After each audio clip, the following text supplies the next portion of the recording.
Националните библиотеки на Македонија и Словенија денеска потпишаа нов договор за соработка во рамки на манифестацијата Денови на словеничката книжевност во Република Македонија, која се одржува во Националната и универзитетска библиотека Свети Климент Охридски во Скопје. По повод настанот беше отворена изложба на книги од автори од Словенија, преведени на македонски јазик и објавени во периодот од 1991 до 2017 година. Почитувани гледачи, со ова вест ги започнуваме урбаните вести. Добре дојдовте во нив. Во продолжение следува кусиот преглед на денот. Градоначалникот Петре Шилегов во посета на Вардариште. Раштак од утре ќе добие чиста вода за пиење. Општина Аеродром за 20 пати ќе го зголеми буџетот за животна средина. Препораки од град Скопје против аерозагадувањето. Во посета на стационарот за хуман третман на уличните куќиња Вардариште денеска беше градоначалникот на град Скопје Петре Шилегов заедно со Сдруженијето Анима Мунди. Градоначалникот Шилегов истакна дека целта на посетата е да се видат условите каде престојуваат куќињата и треба да се подобрат истите. Градоначалникот на град Скопје Петре Шилегов заедно со Сдруженијето за заштита на животни Анима Мунди го посетија стационарот за хуман третман на уличните куќиња Вардариште. Градоначалникот Шилегов рече дека целта на посетата е да ги видиме условите, начинот и како се згрижуваат куќињата скитници, да ги подобриме условите за престој на животните кои што се овде стационирани заради зимскиот период и да направиме една координација. Да ги подобриме условите за престој на животните кои што се овдека стационирани заради зимскиот период и да направиме една координација. Јас како градоначалник, вработените од стационарот и представниците на граѓанскиот сектор да дојдеме до едно оптимално решение и посовремен и похуман начин на згрижување на овие животни. Мене ми е драго што овдека се представниците од граѓанскиот сектор, бидејќи со нив имаме намера да го уредиме начинот на функционирање и системот на функционирање на згрижување на бездомните куќиња. Радмила Пешева од Сдруженијето за заштита на животни Анима Мунди изјави дека ова е нов почеток на работа на стационарот Вардариште и дека тие барале од градоначалникот да бидат вклучени во неговото управување, како и дека многу работи ќе треба да се променат во третманот на куќињата. Сметаме дека многу работи ќе треба да се променат од третманот на куќињата, масовно ќе се продолжи со кастрација и стерилизација, значи ќе се практикува и понатаму програмата залови, стерилизира и врати на локација, со тоа што масовно. Меѓутоа, напоменуваме дека паралелно со оваа мерка за конечно да се реши проблемот со бездомната популација во Скопје, треба да одат и низ други мерки за кои што единиците на локална самоуправа ќе треба да се заангажираат и централната власт. Столе Велковски од Анима Мунди ги изрази нивните заложби да ги поттикнат сите граѓани да дојдат и да се едуцираат за проблемот со бездомните куќиња во Вардариште, да дојдат и да вдомат свој миленик и на тој начин да учествуваат директно во надминување на овој проблем. Што е најбитно во моментот е неговото до опремување за функционирање и подхитно отварање за јавноста кон граѓаните. Со активни пиар кампањи, ова место може да стане едно вистинско уживање за секој семејство да дојде и наместо да купува куќиња или да вложува пари во нивно размножување, односно потоа во санирање на проблемите од граѓаните и од општините, да дојдат на едно вакво место и да си го вдомат својот миленик. Тоа е една од пораките која за почеток би сакала да упатиме од ова место во рамки на решавање на целата оваа проблематика. Дел од препораките на град Скопје против аерозагадувањето се да не се користат автомобилите без потреба, во едно возило да се возат повеќе лица, повеќе да се користи јавниот превоз, а за загревање на домовите да не се користат отпадни материи. Возилата да не се користат без потреба, повеќе лица да се возат во едно возило, да се користи повеќе јавниот превоз, за загревање на домовите да не се користат отпадни материи и да се зголемат инспекцијските контроли на оџаците во домаќинствата, објектите и индустриските и занајчиските простројки од страна на државните инспектори. Ова се дел од препораките до граѓаните и до институциите во случај на надминување на концентрацијата на PM10 частичките во воздухот во текот на 5 последователни дена над 50 микрограми на метар кубен, што ги објавија денеска од канцеларијата на градоначалникот на град Скопје. Како што соопшти од град Скопје, препораките се издадени врз основа на известување добиено вчера од Министерството за животна средина и просторно планирање, а во согласност со заклучокот од 108-та седница на владата на Република Македонија, одржана на 25.12.2012 година. Меѓу препораките до граѓаните се и за затоплување на домовите да не се користат отпадни материјали, прегореното машинско масло, лакирани и обоени отпадоци од дрво, стиропор, пет амбалажа, гуми и какви било синтетички материјали. Да се користи суво и чисто дрво без примеси од земја и од отпадоци. Печките на дрва да се користат и одржуваат според упатствата на производителот, како и редовно да се чистат оджаците. Во однос на заштитата на здравјето на луѓето се препорачува да се избегнува долгорочна изложеност на отворено, посебно доцна навечер или рано наутро кога концентрациите на PM10 частичките можат да го достигнат максималното ниво. Доколку луѓето имаат повеќе од еден систем за грејење во домот, пожелно е да се избегнува употреба на цврсти горива во текот на критичниот период со зголемени концентрации на PM10 частички. Треба да се одложат сите активности на отворено доколку не се итни, се наведува во соопштението.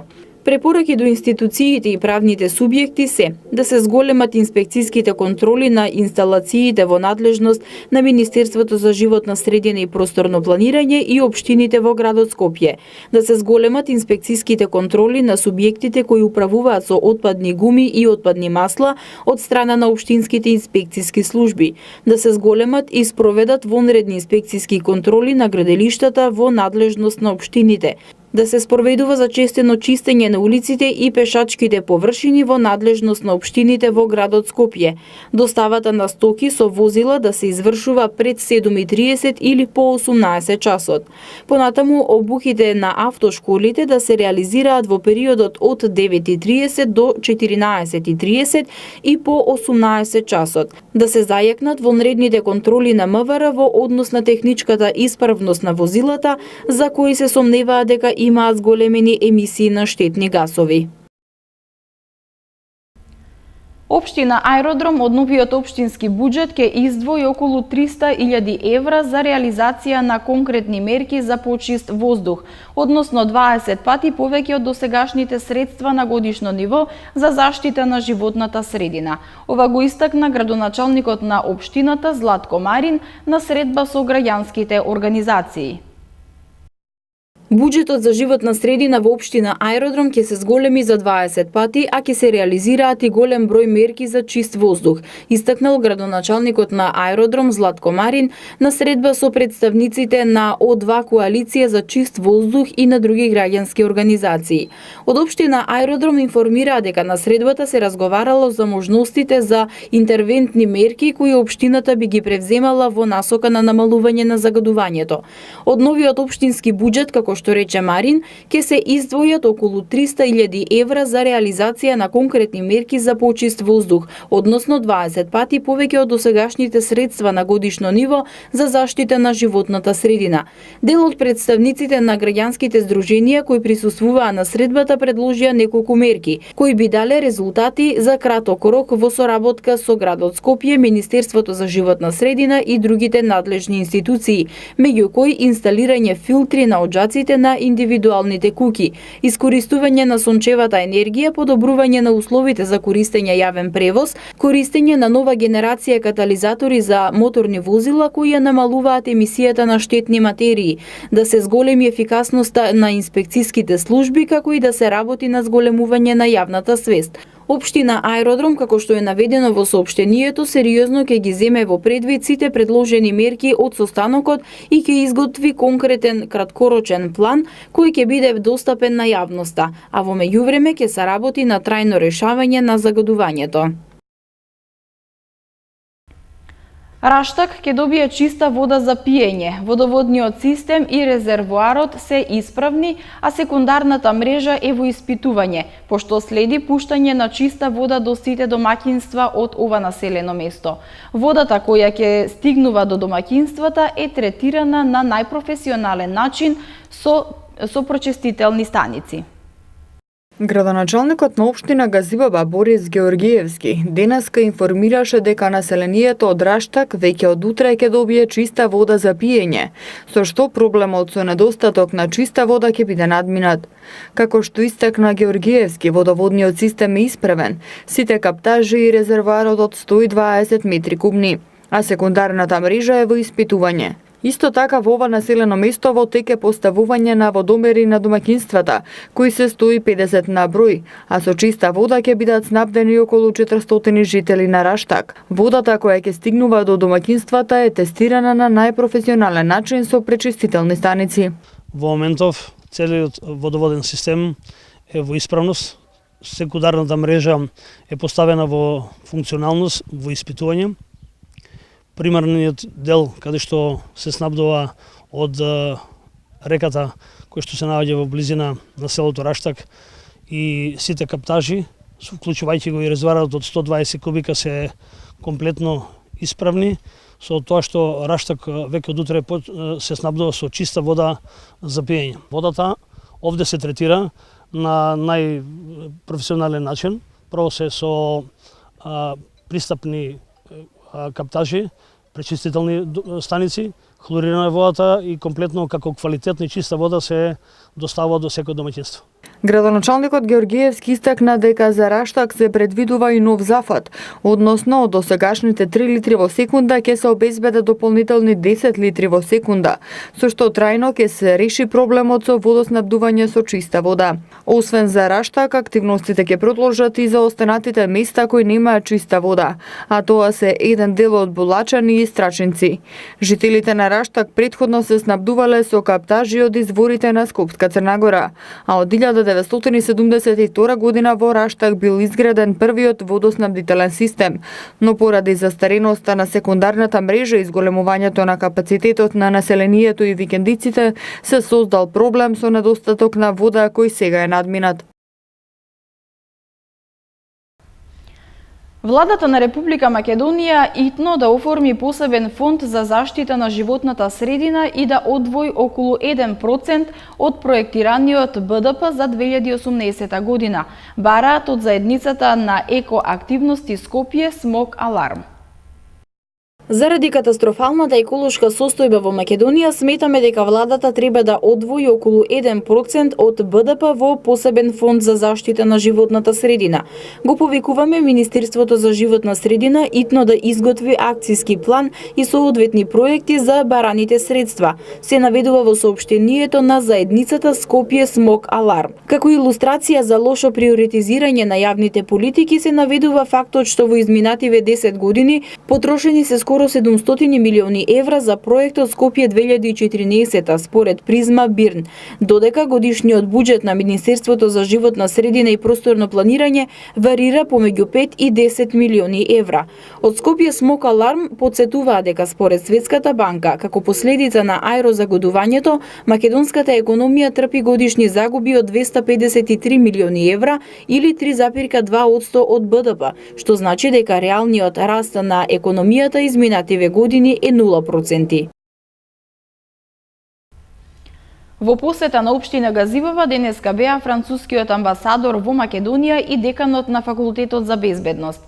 На средбата со градоначалникот на општината Борис Георгиевски денеска беше договорена соработка за неколку проекти кои ќе го подобрат животот на граѓаните од оваа општина. Градоначалникот Борис Георгиевски денеска имаше средба со амбасадорот на Република Франција Кристијан Тимоние и со деканот на факултетот за безбедност Никола Дујовски. На почетокот на средбата, градоначалникот Георгиевски му ја представи личната карта на општина Газибаба на амбасадорот Тимоние и неговата заложба за реализирање на проекти кои ќе го подобрат животот на граѓаните во општината, посебно осврнувајќи се на проектите од инфраструктурата.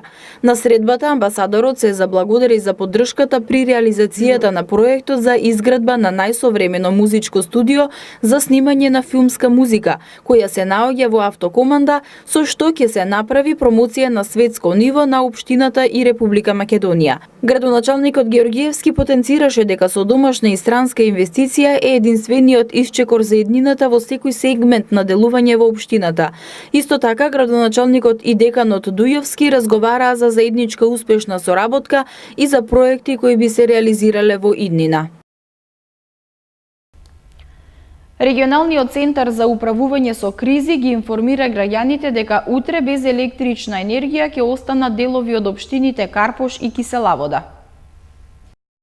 Од 8:30 до 12 часот и 30 минути утре без струја ќе бидат дел од корисниците од улиците Копенхагенска, Софиска, Лондонска, Njegошева, Гаврил Лесновски, Варшавска, Виенска, Нобелова, Мексичка, Хаванска, Московска, Хелсинки и Бриселска во општина Карпош, соопшти регионалниот центар за управување со кризи по известување добиено од Ева на Македонија. Од 11 до 14 часот прекин по напојувањето со електрична енергија ќе има и на дел од улицата Студеничанска во населбата Драчево во општина Киселавода.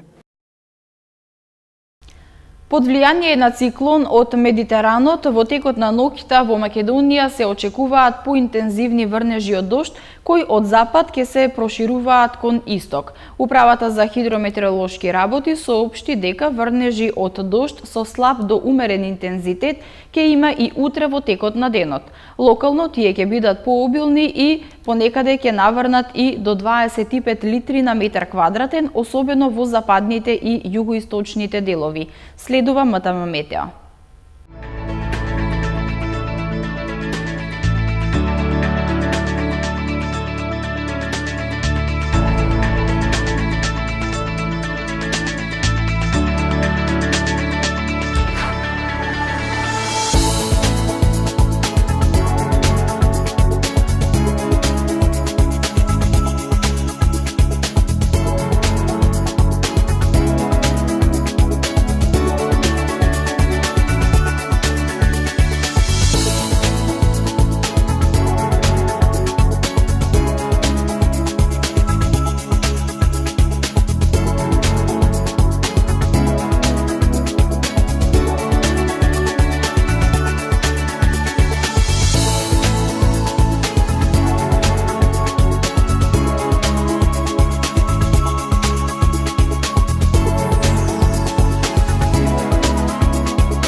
И за крај уште една информација.